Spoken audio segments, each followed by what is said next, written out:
When done properly, the internet, screens, and particularly social media can provide 5 essential elements of adolescent well-being: a sense of control over one's environment, individuation, self-expression, a connection to others, and acceptance. And then there is the abyss. Welcome to App-Propriate, a podcast designed to give you a little taste into the positives and negatives of the most popular social media apps, so that you and your most importants can make more informed, healthy, and safer choices when it comes to interacting through your screens. I'm your host, Joe Langford. Note that I said safer, not safe. Interacting through screens with other humans contains a degree of natural risk, just like real life. And I believe that education leads to empowerment, and I hope this information helps add a degree of safety, social responsibility, and good digital citizenship to your social networking and the conversations you have about it with your family. Today's episode is about Chatous. Chatous falls into the texting or messenger, the connection-motivated, and the dating/hookups app categories. Chatous is a messaging app that allows users to chat with strangers, share images, and more. Chatous is also known as a dating platform for teens.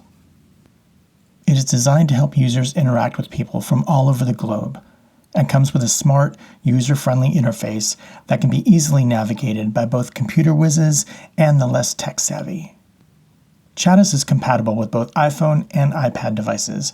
In addition to the mobile app, users can access the website from a desktop computer, though the mobile version is much more popular. Once users download the Chatous app, they can create a profile, complete with a photo and a short bio, which are synchronized with the website. Users can then begin to view profiles and friend other Chatous users all over the world, sending and receiving audio messages, DMs, pictures and video, along with real-time notifications for each. However, how much personal information a user wants to share is customizable. Chatous has several precautions in place to protect identity, and users can even change their display name at any time so that it can't be searched. Users also have the ability to add up to 5 hashtags to their profile in order to be matched with other users with similar traits and habits. In addition to searching via these hashtags, users may use filtering options to search for other members by age or country of residence. Once a user is matched with another, they have access to each other's profile photos and options to open a text chat, skip, or report profile along the bottom of the screen. Chatous is known as a fun, engaging, and interactive app that allows you to connect with potentially anyone, potentially anywhere, without being too invasive when it comes to privacy. But is it safe? Based on my limited experience with it and the reports from adolescent users, I have some concerns. The ability to share photos and video is always a point of consideration and conversation in terms of parenting. Chatous should definitely not be your child's first experience of social networking, but even if it's the 13th, a revisiting of your family's values and rules about content sent and received, particularly pictures, is a good idea.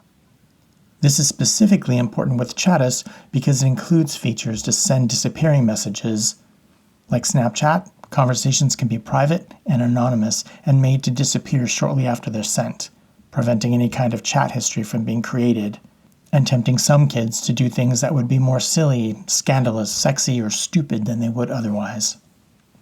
In-app purchases is another concern. Users do not have to pay anything to download the app, but there are prominently featured ads and in-app purchases ranging in price to unlock special features within the app, including a premium account which gives users the ability to choose whether they're matched only with males or females. Yeah, I'll address that red flag in just a bit. There's no content moderation on Chatous outside of the user-dependent block and report features. Any moderation taking place within the app comes from the users themselves. Unmonitored content means you never know what you're going to find each time you follow a Chatous connection, and on a platform directly marketed to teens, that's not great. There's also no system for age verification. The minimum age for using it is 17 years, but of course, there's no verifiable way to age-gate access. They have, though, figured out how to search and filter users by age, so there's that. But aside from glitches, the biggest user complaint I hear from teens is the pervasive number of fake profiles. There's little to no account verification when users set up profiles, and many users have reported a large number of fake profiles with people lying about their age and gender and motivation. The anonymity features I mentioned above provide more privacy than many other conventional platforms.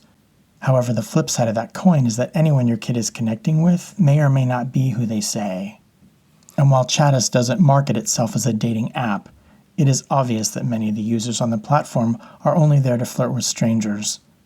The paid perk to sort by gender is additional evidence that Chatous is basically a hookup app for teens, with the interface and functions resembling in many ways other platforms like Omegle or Tinder.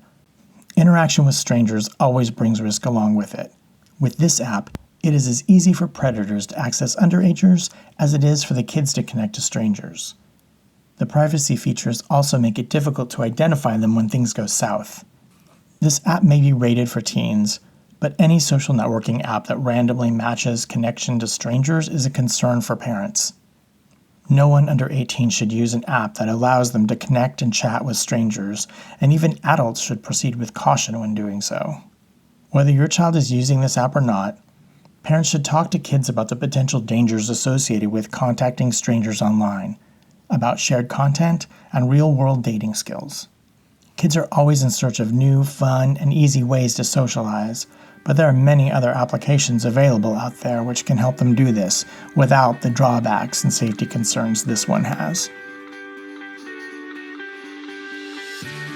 Thank you for listening. I'm Joe Langford.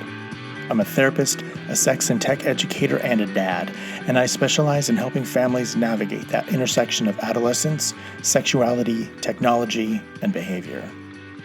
More information about me and my work to promote healthy, positive, and safer sexual and social behavior, both online and off, can be found at my website, beheroes.net. The advice presented in this podcast is a form of education and is intended to provide general information about common though broad topics that impact underage people. Specific circumstances and facts may make said advice unsuitable and/or other actions necessary for individuals. This podcast is meant to be an adjunct, not a replacement, for IRL experience, professional advice, and good old-fashioned common sense.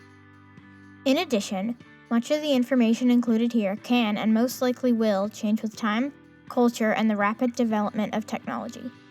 BeHeroes.net does not seek nor accept any monetary gain or financial support from any social media platform mentioned. BeHeroes.net is committed to providing quality consulting, coaching, product, speaker, and contracted therapeutic services, advocacy, and resources to clients, visitors, customers, colleagues, and fans. Appropriate is produced by BeHeroes.net.